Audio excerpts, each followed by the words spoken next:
What's up, YouTube? Meet Ducky, my 1974 Ford Courier, stuffed with a small block Ford, an 8-inch rear end, and some really sketchy twist-in spring spacers up front. I rescued this truck about a year ago sometime, a little over a year ago, last March I think. And since then, all I've really done is vacuum the rat turds out of it, scrape up the insulation off the floor so I could see how bad the floors were, and find out the motor's stuck or has a dropped valve or something, because it rolls over a little bit with a breaker bar and then it hits a dead spot and you can't get it to go any further. But we're going to change all that. I think it's finally this truck's time to shine. I've got another motor and transmission for it that I'll have down here pretty soon. And I'm going to roll a clip now of when I brought this truck home so you can see what it looked like right when I got it. I'll walk you around what it looks like now and then maybe talk about the plans for the truck. Stay tuned. Okay, so here she is, fresh from being rescued. 1973 Ford Courier pickup with 302 V8. It could be a 289. I haven't run the casting number yet.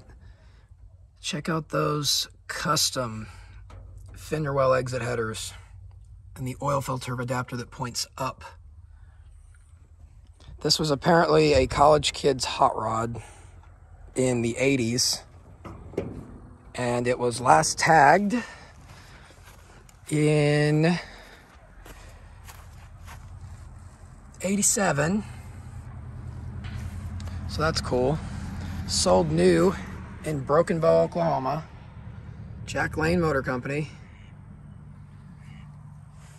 Pretty cool little truck. It's got some rot, but really not bad as far as Couriers go. The rear is 5 lug. That is a Mustang 2 diff. It's a Ford 8-inch. The front is still the 6 lug that Couriers came with factory. Relatively complete truck. Believe it or not, getting it on the trailer with 4 flats was not as difficult as you would have expected. Little bruise here. Could probably be pulled out pretty easy. Tire probably slapped it when it blew out. Pretty good little truck. It's got a C4 automatic behind the 302. Interior's a little hashed, but pretty complete. The cluster's still there, which is lucky. Headliner's seen better days. But all in all, pretty neat little truck, especially with the 302 under the hood. They certainly didn't come that way when they were new. We're going to see if we can get this thing to fire at some point. Don't think it'll be too big of a problem. It hadn't had a carburetor on it in a while, but it had that that base plate for that carb that's on there just sitting there, so hopefully it kept anything out of it. I'll probably have to make sure there's nothing down the intake. It's going to be a good one. And I bet this little truck hurt feelings in the 80s.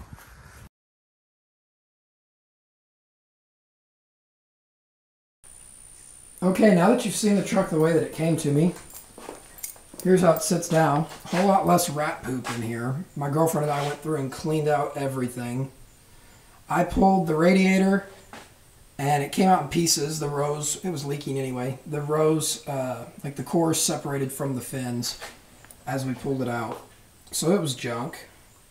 The homemade headers that these people made for it, I mean, I'm sure they worked. You can't really change plugs with a socket or even a wrench on some of the plugs.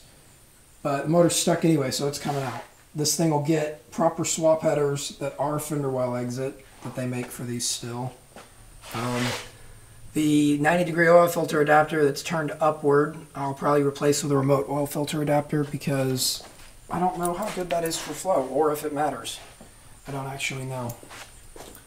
But it's also got really sketchy twist-in spring spacers up front. Who knows? They're probably not that sketchy. They've been in here all this time. They haven't ejected yet. But, yeah. It's no longer on 4 flats. The interior, we cleaned it out, vacuumed the floors up, and there's some replacement that needs to be done in here sheet metal wise. When they did the automatic conversion, because this truck was a stick, originally when the 4-cylinder was in it. They just welded a plate between the clutch and the brake pedal, and then had this glued to it so that you had a automatic pedal.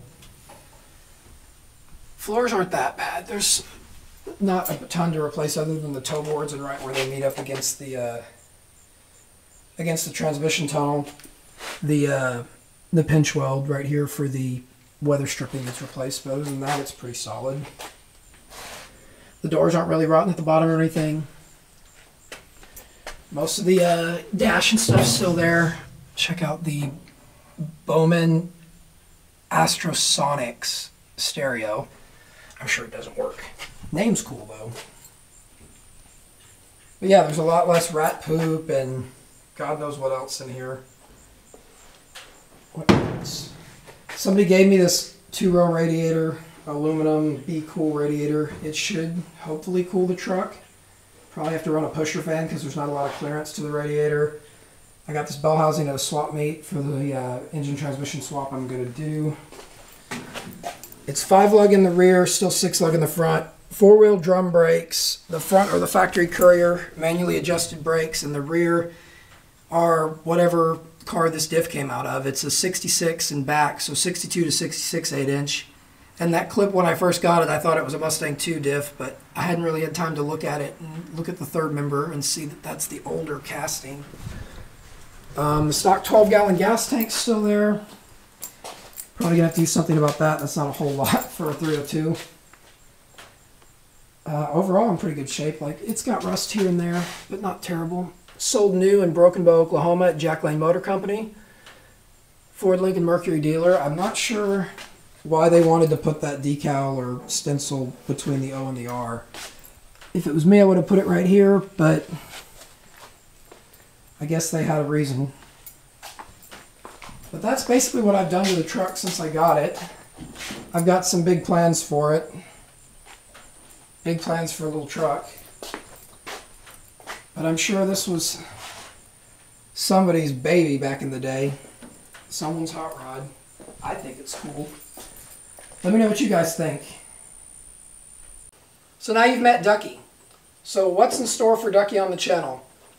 Well, a company called Northwest ATV in Washington State, I think, back in the day, they built what they called a Courier Sasquatch. It had a Dana 30 axle from a Jeep in the front, a divorced Dana 20 transfer case behind the stock 4-speed and the 1.8, and the stock rear end.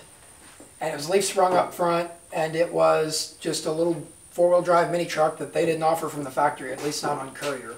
Love and Toyota and maybe Datsun, but not in the 70s. I think Datsun started offering 4-wheel drive in the 80s, but don't quote me on that. Anyhow, this truck's going to be 4-wheel drive, but 302 5-speed, married transfer case. I want to have fun with it on and off the road and just see where it goes. I've got another Courier, so I don't really want to keep this one as a street truck because that one's a bone stock 1.8 4-speed street truck, kind of my parts hauler. At some point I'll make a video on that truck too, but this one's going to be 4-wheel drive. It's going to be my own version of the Sasquatch. 32, 33-inch tires probably, and we'll see how it goes. I'm excited. Let me know if you guys want to see more of this truck or more of the Cougar. I'm sure people want to see more of the Cougar. I've got to make a video on my Maverick at some point, but this is one of the next major projects I'm tackling, and I'm hopefully going to document it all here for you guys. Thanks for watching.